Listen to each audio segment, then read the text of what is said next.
that takes me to the next part, which is Edpuzzle. Now, Chiranjoy has talked about the platform of Slido, which is to make an interactive live session. When we talk about from the point of view of flip teaching, right? Flip teaching, which is an integral part of our SOP this year in terms of online learning. In flip teaching, you will be providing material to the students in advance, right? And they would you would divide your lectures in such a way that in half of the sections, or say half of the slots, you are actually doing content delivery, and the remaining half you've already provided them material. They will study and come, and there'll be more of interaction and continuous evaluation and discussion. So from that point of view, you can continuously keep on making video lectures, or you can use any other available video lectures and keep on assigning. But how would you come to know that students are actually watching those videos, right? There is no way to track the access of the student for a particular study material. We can provide it, but there's no way to know if they read it or they watched the video lecture. So for documents, I don't have the answer. But when it comes to video lectures and assigning video lectures, it's very easy to track if the student is watching it or not. And you can make it interactive from the point of view of interleaving questions within a particular video lecture to make it more engaging.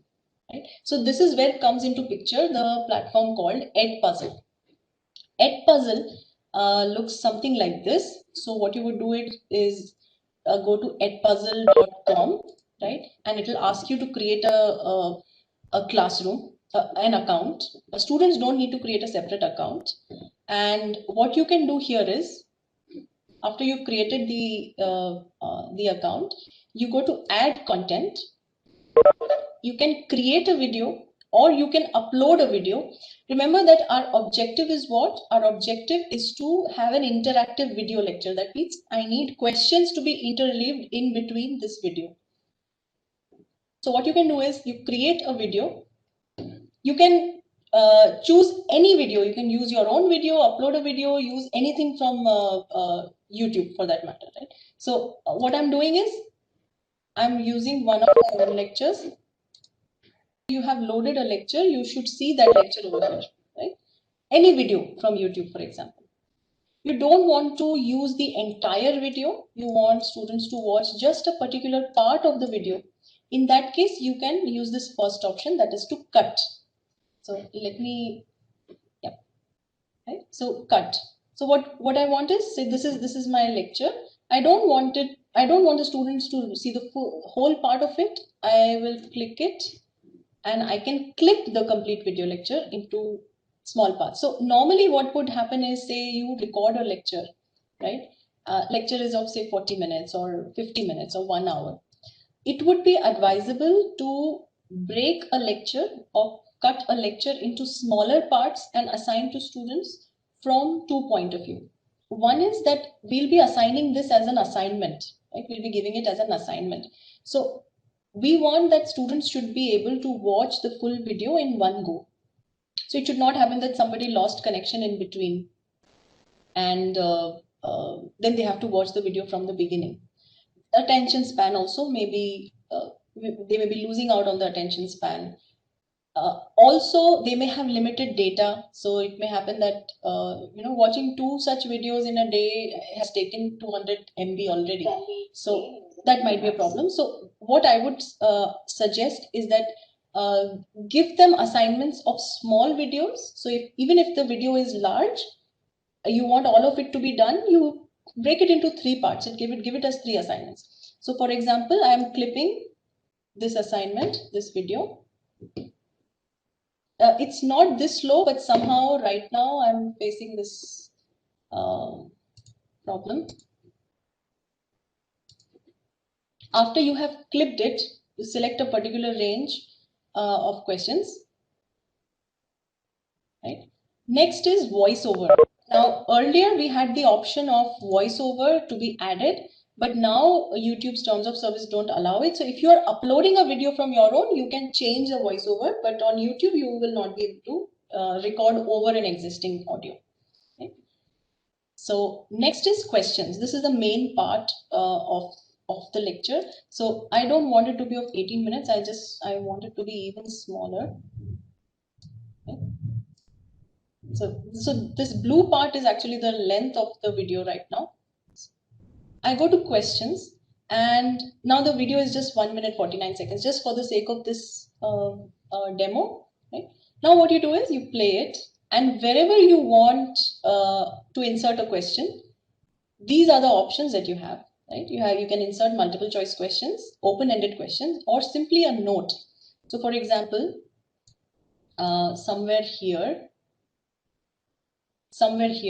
I want the students, just because the objective is to keep them engaged, to know whether they are even understanding what they are watching, or like, is it that they have, played the video, kept it in mute, it's playing, and they are doing something else. They're playing on their laptop, doing something else. So we interleave questions in between to keep it engaging, to understand whether the student is understanding what is going on in the lecture or not. Keep these questions very simple. Right? Keep these questions very simple. And at this point, for example, I insert a multiple choice question. What do? I will write, say, some statement. And for example, I say the statement is true. The statement is false. Can keep on adding options. Insufficient data. Right? Based using these tick marks here, you can select. You can have multiple correct answers also, right? And this is how you define whether it's correct or not. So this statement is true. These two are false, fine. Right? You can add another choice, and then you click save. So what will happen is, the moment this screen will come in the video, students will see this kind of a shot on the side. They will not be able to move forward in the video unless they answer this. Right? So we'll make all questions mandatory. I'll come to those settings. Like this, so this is our timestamp 131. I could have had one more question here. Say one question here. Equivalence operator. Say an open-ended question. So it's a short answer type question, and you ask them something where they will have to write from their own side, right? It's not multiple choice question. So some question. Save. There's some part of the video. There's some part of the video where, as an instructor, you want to add some additional note which is missing, say some information which is missing in the lecture. So you add here that this is commonly used in Intel chips, or this is not used anymore, or something like that. Some additional note doesn't need any student action, but just needs to be there. You could also record such a note here. So once you've done that, some note. Save. So basically, on the left-hand side, you notice that there are 3 questions that you've inserted in this video at these different timestamps, one at 43, 55 seconds, and 126. Right? So what you can do is go through them all, check it once, because after you've assigned this, you cannot edit an assignment. The only option you have is to delete the assignment and create it again. So I would suggest you check this part very carefully at this point. Once this is done, you click on finish. Now your assignment is ready. You are seeing a summary of, you see these pins wherever you had inserted questions, right? And now you're going to assign this. Now, an advantage that Edpuzzle offers is that it is very easily integrable with our Google Classroom. So the moment you will assign, you'll click on assign, right? It is going to ask you which class you want to assign to. Now, I have already linked my Google account, my IITJ Google account with Edpuzzle. So it is showing me this already. But if you were doing this for the first time, it will first ask you to link a Google account, and then you go to the LMS connected with that account. Right? So I don't want to assign it to Introduction to Electrical Engineering. I want to add a new class. So I click add a new class. I go to import class. Now, because my IITJ email ID is linked already, so it's giving me this option. Here, I may need to log in again if I was using it for the first time. So it's now going to my Google class. And this test class 2020, this has not been imported yet. So now I'm going to select this and import. You need to do this just once. Once it has been imported, it is going to appear there always. Now on the right side, just how you assign an assignment on Google Classroom, set a starting date, you set a due date, right? Prevent skipping is on. That means once assigned, the student will not be able to skip questions. There's also an option of to turn on closed captions, but normally we would keep it off because if they really need closed captions, they can go to YouTube and watch it. Here you select the option of post on Google Classroom as on. So the moment you will assign this, this will automatically get posted on Google Classroom. So where is my Google Classroom? Going back to my Google class, right? So this is the test class with 4 test students. So right now, so this I have shared earlier. This was yesterday. So I'm going to share it right now. So I go to Edpuzzle, post and assign. I've clicked on assign. So these 4 students have been assigned this particular assignment. If I go here and refresh, you see it says Rajakmi John posted a new assignment via Edpuzzle. So directly this starts appearing on your Google Classroom as an assignment, but an Edpuzzle assignment. So the rest of the process remains exactly the same. Student, what they need to do is they will need to, so here in instruction, they will see this link. They need to click on this link and they would need to log in. They don't need to create an Edpuzzle account. They just need to log in from the same account they use to open Google Class. So it's the same thing. They are already imported. These students already got imported when I imported the class. If they don't appear, in that case, you just go to my class and then select students and do import students. Normally, this should happen by default.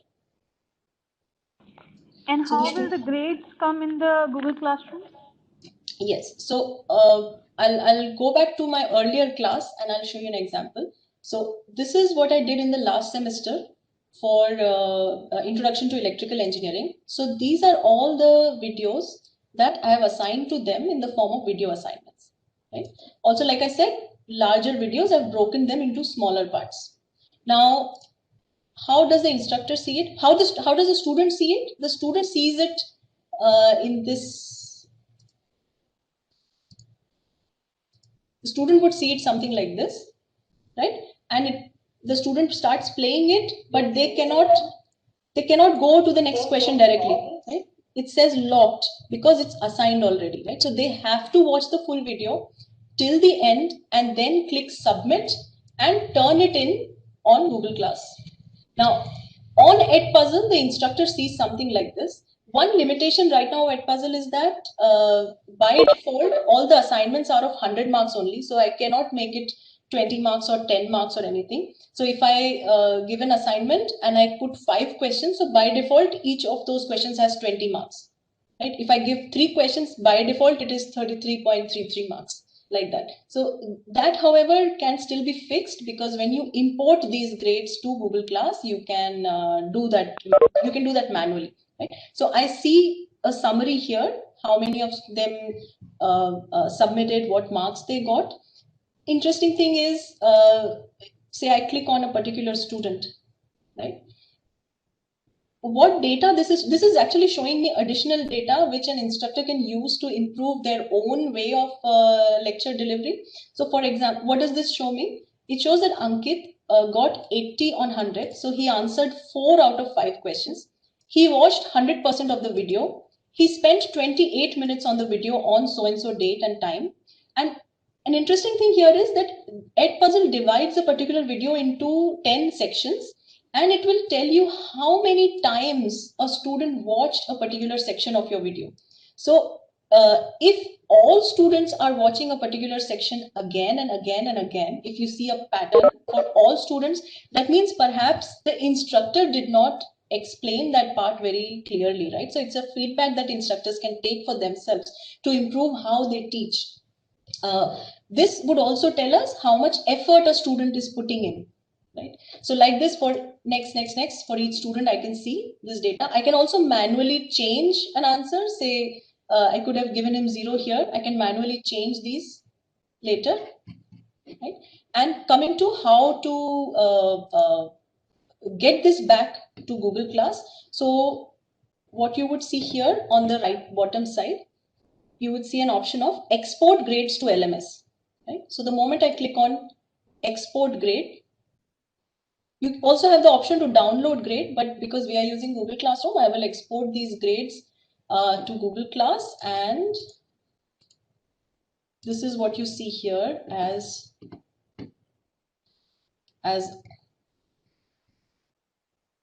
all my Edpuzzle assignments. So I've just put them as a separate category, and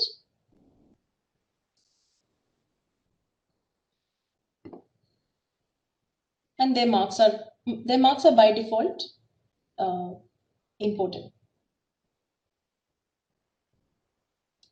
These are on 10. At the end of the semester, you may want to download all grades as CSV or copy them to Google Sheets, and that time you can change it to 10 marks or 10 points, or you can do that kind of a change later on.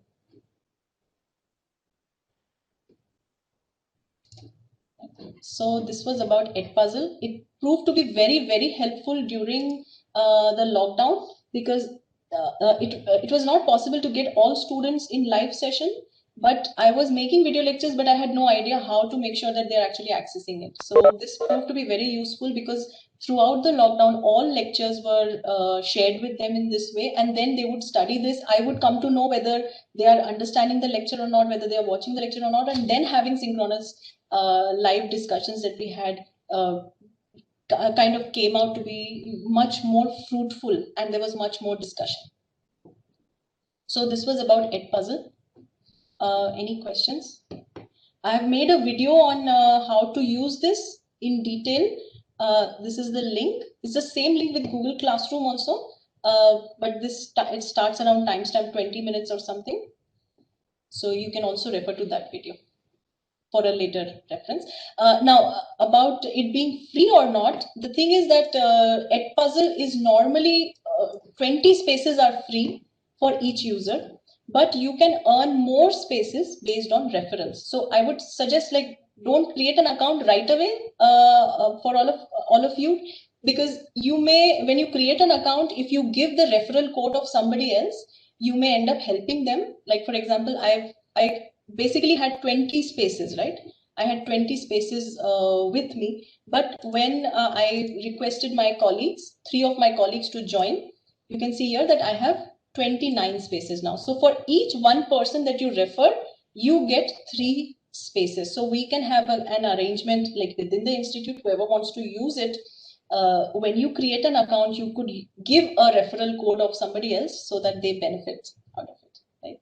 And like 3 spaces in one session, let us just assume that we have 40 lectures, out of which 20 you want to do through flipped teaching mode. So 20 spaces are actually sufficient. You can always delete certain assignments after you've exported their scores. You can always delete and create a new one. At any given point, you would have 20 spaces.